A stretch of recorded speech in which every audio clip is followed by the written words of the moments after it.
Good day mga Lods, so panibagong basketball updates ang ating pag-uusapan. Ito ay tungkol sa laban ng Barangay Ginebra San Miguel at dito naman sa Tira Firma Jeep. Pero bago tayo magpatuloy, kung bago ka pa lang sa aking munting YouTube channel ay humihingi po ako ng likes, share and subscribe. Maraming salamat po in advance. Sa pagpapatuloy ng PBA 48 season Philippine Cup ay tila ba nakabingwit ng malaking isda ang Tira Firma Jeep matapos ma-upset nila ang crowd favorite na Barangay Ginebra 91-85 at umabante sa 4-3 win-loss record. Samantala ang Ginebra ay bumaba ng bahagya sa kartadang 3-3 win-loss record at ito na din ang pangalawang pagkakataon na natalo ng Jeep ang Gin Kings sa 23 na laban ng kanilang paghaharap.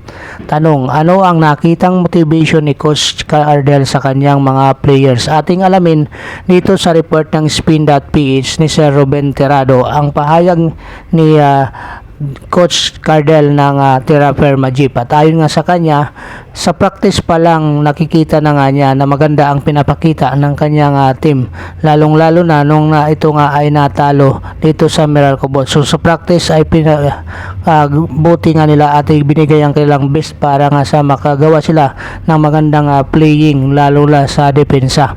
So tama nga naman dito nga mga Lods itong si Coach John Cardel dahil ang larong basketball nga naman ay 5-on-5, so which is hindi ito makukuha kung magkakanya-kanya nga ang kanilang team, lalong-lalo na itong sinasabi nga niya isa itong collective effort ang nagawa nila. Sa katunayan nga ay pumunto itong si Wami Chungso ng 25 points.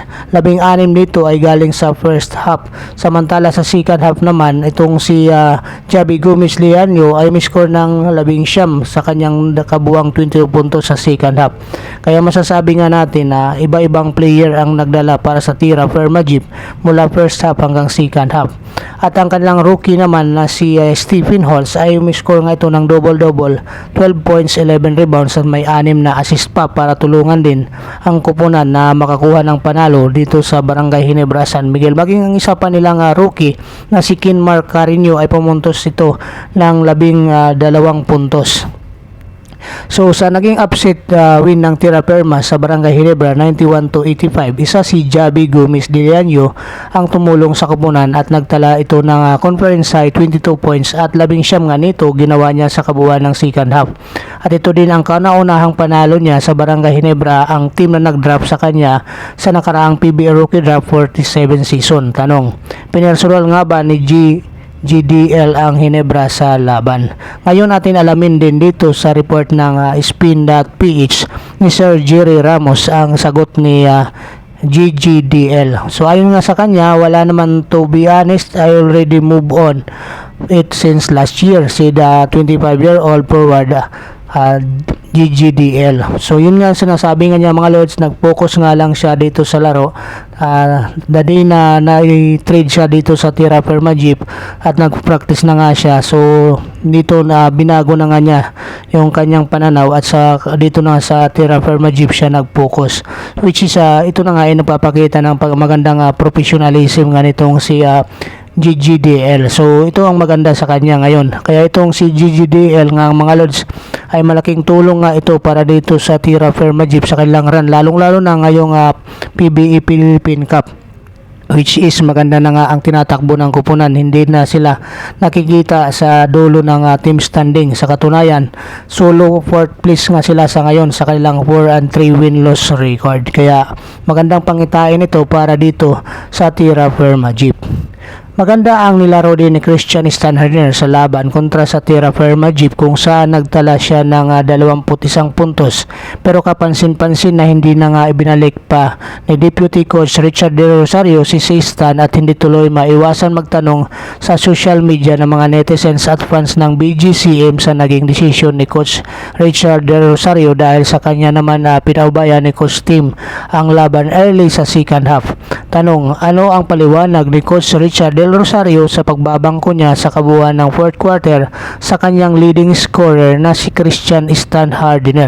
Ngayon nga mga Lods, ating alamin din dito sa naging report din ng Spin.ph ni Sir Jerry Ramos. Atin alamin ang kanyang paliwanag regarding nga dito sa kanyang pagbabangko kay Christian Starner at itong Stanley Pringle. Ayon nga sa kanya, nag-stay siya, those guys na nothing against Christian, we just stay with those guys. Ayon nga sa kanya, Christian was no scoring but yung mga guys na pinasok namin made the run.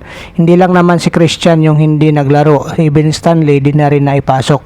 But when you get from those guys, Vince, you have nothing but to deserve nila na mabigyan sila ng minuto. So ito yung paliwanag ni Coach Richard Del Rosario regarding nga dito sa hindi na nga niya pagpapasok nito kay Sistans na kabuuan ng fourth quarter na nagresulta nga ng pagkatalo ng Barangay Ginebra San Miguel dito sa Tira Firma Jeep. Ayon nga sa kanya, ito ay coaching strategy ang ginawa nga nila dito. So hindi lang sa kanya ito ang nagbase, lahat ng coaching staff ay kanila itong pinag-usapan. Masasabi nga niya na isang coaching strategy nga itong kanilang ginawa, ngunit ang kasamang palad nga ay hindi nga sila pinalad na manalo dito sa Tira Firma Jeep. At wala naman daw silang masamang tinapay dito kay Christian Stan Hardiner dahil kahit nga itong si Stanley Pringle ay hindi na rin nila naipasok dahil binigyan nga nila ng time itong sina Sydney Onwabere, Japet Aguilar at maging ibang mga player na nagkaroon ng magandang run ng tuwing naghahabol nga sila dito sa Tira Firma Jeep.